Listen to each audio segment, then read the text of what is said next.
বিসমিল্লাহির রহমানির রহিম। প্রিয় শিক্ষার্থীরা, আশা করি তোমরা সবাই ভালো আছো। শিক্ষার্থীরা, আজকে আমরা তোমাদের সাথে আলোচনা করব ইন্ট্রোডাকশন টু লিটারারি ক্রিটিসিজমের বিএ অনার্স থার্ড ইয়ারের একটি পেপার নিয়ে, একটা পত্র নিয়ে। তো সেটি হচ্ছে প্রিফেস টু শেক্সপিয়ার, এত ইন্ট্রোডাকশন টু লিটারারি ক্রিটিসিজমের অংশ থেকে, তো স্যামুয়েল জনসনের লেখা। তো শিক্ষার্থীরা, চলো দেরি না করে চলো শুরু করি। তো শিক্ষার্থীরা দেখো, ইনি হচ্ছেন আমাদের স্যার স্যামুয়েল জনসন। তো ওই স্যামুয়েল জনসন লিখেছেন প্রিফেস টু শেক্সপিয়ার, অর্থাৎ শেক্সপিয়ার সম্পর্কে তিনি তার যে ক্রিটিসিজমটি, অর্থাৎ তার সমালোচনামূলক গ্রন্থটি তিনি এটা লিখেছিলেন। তো আমরা শুরুতে আসি স্যামুয়েল জনসন সম্পর্কে, একটু তার জীবনী সম্পর্কে জেনে নেই। তো খেয়াল করো, Samuel Johnson by name doctor Johnson, তো তারকে ডক্টর জনসন নামে সবাই আসলে চেনে। তো সে সেপ্টেম্বর 1879, অর্থাৎ 18 সেপ্টেম্বর 1709 সালে সে জন্মগ্রহণ করেন। তার জন্মস্থানটা হচ্ছে লিসফিল্ড, যেটা স্টাফোর্ডশায়ারে, হ্যাঁ, ইংল্যান্ডের একটা শহর। তো সেখানে তিনি জন্মগ্রহণ করেন এবং তার মৃত্যু হয়েছিল তোমার 13 ডিসেম্বর 1784, অর্থাৎ 1784 সালে তিনি মৃত্যুবরণ করেন এবং 1709 সালে তিনি জন্মগ্রহণ করেন। তো তার মৃত্যুর যে স্থানটি সেটি হচ্ছে লন্ডনে। তো তিনি হচ্ছেন একজন ইংলিশ ক্রিটিক, একজন সমালোচক, একজন বায়োগ্রাফার মানে হচ্ছে জীবনী লেখে যিনি, অর্থাৎ জীবনী রচনাকারী অথবা জীবনীকারক। হ্যাঁ, একজন অ্যাসিস্ট মানে হচ্ছে প্রবন্ধকার, পোয়েট কবি, অ্যান্ড লেকজিওকোগ্রাফার। তো লেকজিওকোগ্রাফার মানে হচ্ছে যিনি অভিধান লেখেন, তার মানে ডিকশনারি যিনি লেখেন, মানে শব্দ ভাণ্ডার যিনি লেখেন, তাকে বলা হয় লেকজিওকোগ্রাফার। তো he is the father of English dictionary, হ্যাঁ, তাকে আবার ইংলিশ ডিকশনারি অর্থাৎ ইংলিশ ডিকশনারির জনক তাকে বলা হয়। তো ইংরেজি ডিকশনারির জনককে আমরা বলতে পারি স্যার স্যামুয়েল জনসন। তো তার মেজর কিছু ওয়ার্ক রয়েছে, যে সাহিত্যের মধ্যে তার বিভিন্ন গুরুত্বপূর্ণ কিছু কাজ রয়েছে। সেই কাজগুলো হচ্ছে ভয়েস টু আবিসিনিয়া, হ্যাঁ, একটা আবিসিনিয়ার উপরে তিনি এটা লিখেছিলেন। লন্ডন, এ পোয়েম, একটা কবিতা লিখেছিলেন। Vanity of human wishes, the Patriot. তো আমরা জানি প্যাট্রিয়ট কবিতাটি লিখেছেন আমাদের রবার্ট ব্রাউনিং, আর আরেকটা লিখেছেন একটা প্যাম্পলেট হিসেবে লিখেছেন আমাদের ডাক্তার স্যামুয়েল জনসন। এবং তার যে আজকে আমরা যে বিষয়টা নিয়ে আলোচনা করবো সেটা হচ্ছে প্রিফেস টু শেক্সপিয়ার। তো আমরা এটা শুরু করার আগে আমরা একটু আমি 8 নং পারা থেকে এই অর্থাৎ তোমার প্রিফেস টু শেক্সপিয়ারের যে 8 নং পারা, সেই পারা থেকে আমি এই লাইনটা কোট করেছি, এই লাইনটি নিয়েছি এবং এর মাধ্যমে কিন্তু আজকে আমি আলোচনা করব। তো শিক্ষার্থীরা দেখো, Shakespeare is above all writers, Shakespeare হচ্ছে সকল লেখকের উপরে, at least above all modern writers, অর্থাৎ বিশেষ করে আমরা যদি বলি যে মডার্ন রাইটারগুলো রয়েছে, সেই মডার্ন রাইটারগুলোর উপরে আমাদেরকে শেক্সপিয়ারকে বিবেচনা করা হয়। And the poet of nature, এবং তাকে বলা হয় মানে প্রকৃতির কবি বলা হয় আর কি, নেচারের কবি, হ্যাঁ। The poet that holds of his readers faithful mirrors of manners and of life. তো খেয়াল করে, এখানে যে ম্যানার এবং তার যে জীবনের, অর্থাৎ মানুষের যে জীবনের বা মানুষের যে একটা জীবনের যে একটা প্রকৃতি, অর্থাৎ উনি মূলত মানুষের যে প্রকৃতি জীবনের সেগুলো নিয়ে কথা বলছেন। তিনি মানব প্রকৃতির কবি হিসাবেও তিনি জনপ্রিয়। অর্থাৎ এখানে আসলে আমাদের স্যামুয়েল জনসন শেক্সপিয়ারের যে বিষয়টা তিনি তুলে ধরেছেন, তাকে প্রকৃতির কবি বলেছেন। এবং এই প্রকৃতি হতে পারে সাধারণ কোনো প্রকৃতি নয়, এটা হচ্ছে মানুষের যে প্রকৃতি, মানুষের মনের যে প্রকৃতি, বিশ্বাসবোধ, সেই বিশ্বাসবোধ নিয়ে তিনি আসলে তার লেখনীগুলো লিখেছেন। এই জন্য তাকে উইলিয়াম শেক্সপিয়ারকে বলা হয় মানব প্রকৃতির কবি অথবা মানুষের মানে মানবের কবি আর কি, যেটা বলা যেতে পারে। তো আমরা আসি আসলে তাকে কেন, শেক্সপিয়ার কেন পোয়েট অফ নেচার, হ্যাঁ, এই বিষয়টা নিয়ে এখন আমি আলোচনা করব। আমরা বলবো যে শেক্সপিয়ারকে কেন পোয়েট অফ নেচার বলা হয়। এখানে আমি অনেকগুলো পয়েন্ট তোমাদের জন্য করেছি। যদি আশা করি পরীক্ষাতে আসে যে Shakespeare as a poet of nature, তা আসলে এই পয়েন্টগুলো দিয়ে আমরা ব্যাখ্যা করলে আশা করি আমরা ভালো কোনো মার্ক পেতে পারি। তো দেখো, তিনি এখানে Shakespeare as a poet of nature, তিনি এখানে বলেছেন a faithful mirror of manners and life. তো তার মানে এখানে তার যে লেখনীগুলো, সেই লেখনীগুলোর মধ্যে মানুষের যে একটা ম্যানার এবং জীবন সম্পর্কে তিনি এমনভাবে তুলে ধরেছেন, এটা পড়ে যেই কোনো মানে মানুষ বুঝবে না যে এটা আসলে এখানে কোনো ডুপ্লিকেট কিছু আছে বা এখানে মানে এটা মিথ্যা বা কোনো এরকম একটা কিছু। তার মানে এখানে সবাই এটাকে সত্য মনে করবে এবং তার যে লেখনীগুলো, তার যে মানুষের ম্যানার বা মানুষের জীবন সম্পর্কিত তিনি যে তত্ত্বগুলো দিয়েছেন সেগুলো সবগুলো সত্য মনে হয় এবং সবগুলো রিয়েল মনে হয়।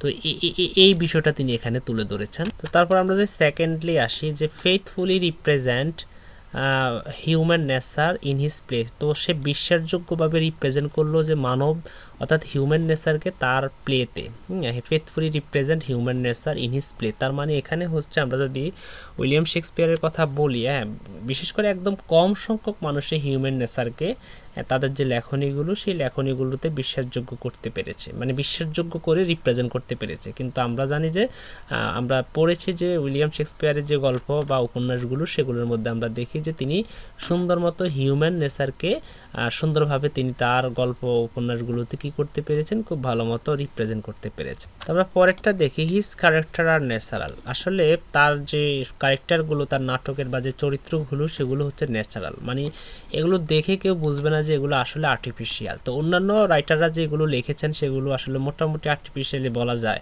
কারণ যে কেউ এগুলো বা দেখলে তারা বুঝতে পারে হ্যাঁ এগুলো সাজানো গোছানো বা এগুলো পূর্বেকার শিখিয়ে দেওয়া। কিন্তু আমরা যদি উইলিয়াম শেক্সপিয়ারের যেগুলো দেখি, যে তার যদি ক্যারেক্টারগুলো আমরা তার নাটকগুলো দেখি, আসলে সেগুলো দেখলে বোঝা যাবে না যে সেগুলো আর্টিফিশিয়াল, সেগুলো অবশ্যই কি ন্যাচারাল। তার মানে দেখতে বোঝা যায় না যে বা বাহির থেকে বোঝা যায় না যে সেগুলো কাউকে সাজানো গোছানো করে দেওয়া আছে, তার মানে সেগুলো প্রকৃতির সাথে মিশে গেছে। তার মানে তার এই যে ক্যারেক্টারগুলো সেগুলো অবশ্যই ইউনিভার্সাল এবং সেগুলো হচ্ছে কি ন্যাচারাল। হ্যাঁ, তাহলে তোমরা অবশ্যই বুঝছো। আমি যদি আরেকটু তোমাদেরকে ক্লিয়ার করে বলে দিই, তোমরা যদি উইলিয়াম শেক্সপিয়ারের তোমরা হ্যামলেট, জুলিয়াস সিজার, এই ক্যারেক্টারগুলো যদি তোমরা দেখো তাহলে দেখবা যে আসলে মানুষের লোভ ভালোবাসা কেমন তিনি এমনভাবে যে সেগুলো রিপ্রেজেন্ট করেছেন যে বোঝাই যাবে না যে সেগুলো আর্টিফিশিয়াল, সেগুলো কেউ মানে পূর্বেকার থেকে শিখিয়ে দেওয়া, সেগুলো এমনভাবে তিনি ফুটিয়ে তুলেছেন যে আসলেই তার ক্যারেক্টারগুলো অবশ্যই ন্যাচারাল বলাই যেতে পারে। তো আমরা পরেরটাই দেখি, যে character are not modified by the customers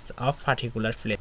তো এখানে আমরা যদি বলি, কারণ তার যে লেখাগুলো পড়লে সেগুলোকে আসলে তোমার এই যে মানে যত প্লেসে হোক না কেন, যেই জায়গায় হোক না কেন, তার ক্যারেক্টারগুলো সব জায়গার মধ্যে মানানসই। তার মানে যদি কেউ আমেরিকা থেকে তার এই কবিতা পড়ে বা তার একটা নাটক দেখে বা তার আমি যদি বলি তার বিভিন্ন যে কাজগুলো সে কাজগুলো দেখে, তাহলে সে মনে করবে যে হ্যাঁ এটা তো আমার দেশের মনে হয়, কারণ তার যে নাটক উপন্যাসগুলো সেগুলো স্থান কাল পাত্রভেদে তৈরি করা হয়নি। তার মানে সেগুলো যেই কোনো জায়গার মধ্যে মানে যেইখান থেকে যে দেখুক না কেন সবাই সবার মতো করে ভেবে নিবে এগুলো মনে হবে যে না এগুলো তো আমার সাথে মিলে গেছে বা আমাদের মানে আমাদের জীবনের সাথে মিলে গেছে। তাও এই যে এগুলো কোথাও কি মডিফাইড না, তার মানে সবার সাথে এগুলো মিলে যাবে, যে এগুলো দেখে মনে হবে যে তিনি এভাবে তার প্রেম ভালোবাসা লোভ ঘৃণা এগুলো যে তিনি এমনভাবে তুলে ধরছেন, কারণ এগুলো তো সব মানুষের সাথে থাকতেই পারে মানুষের জীবনের সাথে। এই জন্য তার যে ক্যারেক্টারগুলো সেই ক্যারেক্টারগুলো দেশ কাল পাত্রভেদে সব জায়গার সাথে মানানসই, অর্থাৎ এটা নির্দিষ্ট কোনো মানে মানুষের জন্য এটা তৈরি করা না, তার এটা এমনভাবে তিনি তৈরি করেছেন যেটা মনে হবে যে এটা সবার জন্যই প্রযোজ্য, সব ক্ষেত্রে এটা প্রযোজ্য। তার ক্যারেক্টারগুলো এগুলো অবশ্যই সার্বজনীন ক্যারেক্টার। তো তারপরেরটা যদি আমরা দেখি, his character have an universal appeal.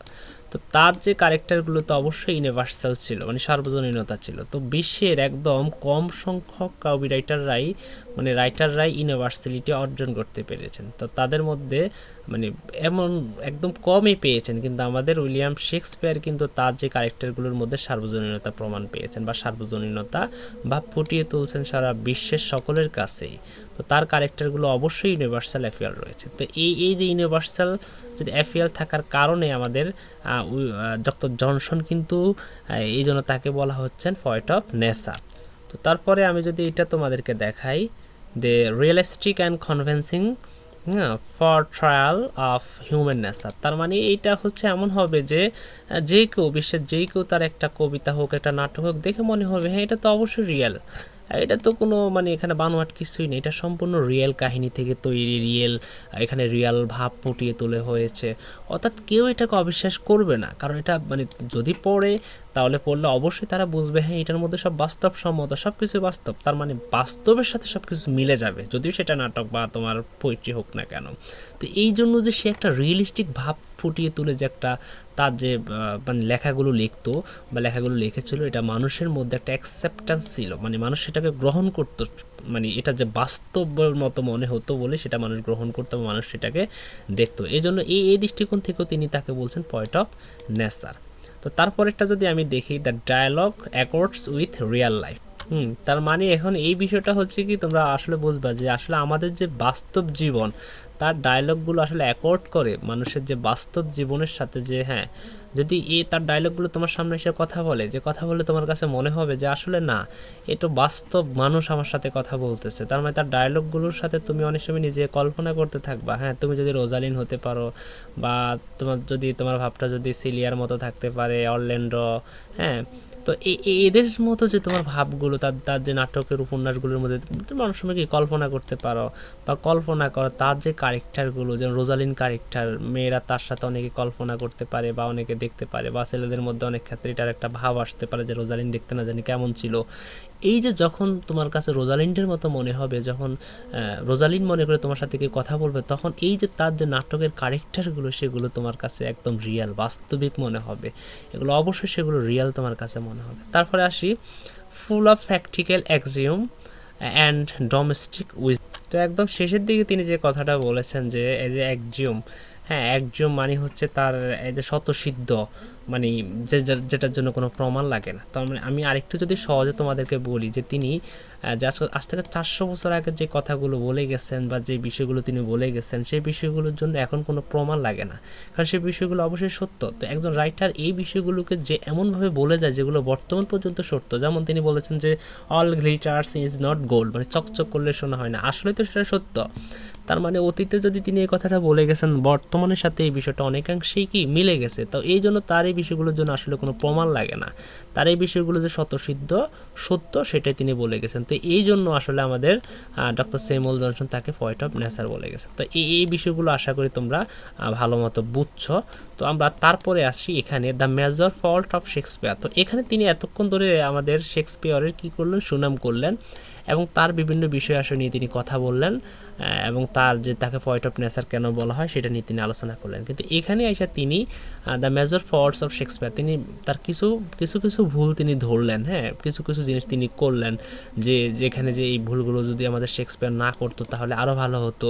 তো তারপরও তিনি যদিও একজন বিশাল বড় মাপের একজন লেখক আমাদের শেক্সপিয়ার, এবং তিনি যেহেতু একদম উচ্চ মার্গের একজন লেখক, যার সাথে আমাদের এই পর্যন্ত ইংলিশ লিটারেচারে কারোর সাথে মিল করানো যায় না বা তার সাথে কোনো তুলনা হয় না, তারপরও আমাদের ডক্টর স্যামুয়েল জনসন তার প্রিফেস টু শেক্সপিয়ারের মধ্যে তার কিছু ভুল, এই ভুলগুলো তিনি তার এখানের মধ্যে ধরলেন। তা আমি এক একটা করে প্রত্যেকটা ভুল কী কী ভুল রয়েছে সেটা তোমাদের সাথে আলোচনা করি। তো দেখো, ফার্স্টটা হচ্ছে স্যাক্রিফাইসড ভার্সু টু কনভিনিয়েন্স। তো এখানে যে বিষয়টা আমি যদি তোমাদেরকে বলি, তো এখানে আমাদের যে তার যে ত্রুটিটা তিনি ধরলেন, এটা হচ্ছে তার point of justice. Point of justice মানে হচ্ছে এখানে এই বিষয়টাকে যদি আমি সাম আপ করে ফেলি, তো তার মানে হচ্ছে বেশিরভাগ রাইটাররা কী করেন, তাদের যে গল্প, উপন্যাস, নাটক বা যেগুলোই হোক না কেন, সেগুলোর মধ্যে যদি নায়ক দেন, মানে প্রোটাগনিস্ট যাকে দেন, সে কিন্তু পরিশেষে কী করে, মানে নাটকের শেষও তিনিও কিন্তু জয়লাভ করেন এবং ভিলেন ক্যারেক্টারের পতন ঘটে। কিন্তু আমাদের শেক্সপিয়ারের নাটকগুলোতে ঠিক উল্টাটা হয়, অনেক ক্ষেত্রে উল্টাটা হয় এই জন্য যে তার ভিলেন ক্যারেক্টার যেগুলো সেগুলো থেকে যায়, আর আমাদের তার যে মানে প্রোটাগনিস্ট তিনি মারা যান, বা প্রোটাগনিস্টের শেষে কী হয়ে যায়, অবনতি হয়ে যায়। আমি যদি তোমাদেরকে ম্যাকবেথের কথাই বলি, আমাদের এই যে গল্পের মানে নাটকের যে ম্যাকবেথ, সেই ম্যাকবেথ কিন্তু পরিশেষে একটা ট্রাজিক ক্যারেক্টার হয়ে যায়, তার মানে সে শেষে মারা যায়। আমি যদি আরেকটা হ্যামলেটের কথাই বলি না কেন, তো হ্যামলেটও কি একটা নায়ক, মানে প্রোটাগনিস্ট হয়েও কিন্তু শেষে সে মারা যায়। তো এখানে কিন্তু এই যে ভুলগুলো আমাদের শেক্সপিয়ার করেছেন, মানে প্রোটাগনিস্ট যারা, তাদের মানে পরিণতিটা অনেক খারাপ, মানে খারাপের দিকে যায়, শেষে তারা মারা যায়, বা ভিলেন ক্যারেক্টারগুলো অনেক ক্ষেত্রে জীবিত থেকে যায়। এই জন্য বলতে তিনি যে এখানে পয়েন্ট অফ জাস্টিসটা তিনি এখানে মেনটেন করেনি। তারপরটা দেখো, ডিফেক্টিভ প্লট। তো সমস্যা হচ্ছে এখানে তার যে ত্রুটিগুলো, যে প্লট নিয়ে। তো প্লট মানে হচ্ছে একটা সিরিজ, যদি আমি বলতে তোমাদেরকে যে একটার পর আরেকটা ঘটনা ঘটা, তার মানে একটা ধারাবাহিক ঘটনা ঘটা, এটা তার মধ্যে কি তিনি মেনটেন করে নাই। তার মানে আমি যদি বলি প্লট কত প্রকার, যদি অ্যাকর্ডিং টু তোমার অ্যারিস্টটলের মতে প্লটের যদি আমি বিষয়টা তোমাদেরকে বলি, সেটি হচ্ছে unity of time, unity of place, unity of মানে অ্যাকশন। এই বিষয়টা আর কি। তো মেইন কথা হচ্ছে তিনি এটা কিন্তু তিনি মানেন নাই, তিনি তার মতো করে যখন যেভাবে খুশি তিনি সেইভাবে তার প্লটগুলো নির্ধারণ করছেন। তো এখানে তার একটা মেজর যে ফল্ট, সে ফল্টটা সে দেখতে পেলেন আমাদের স্যামুয়েল জনসন।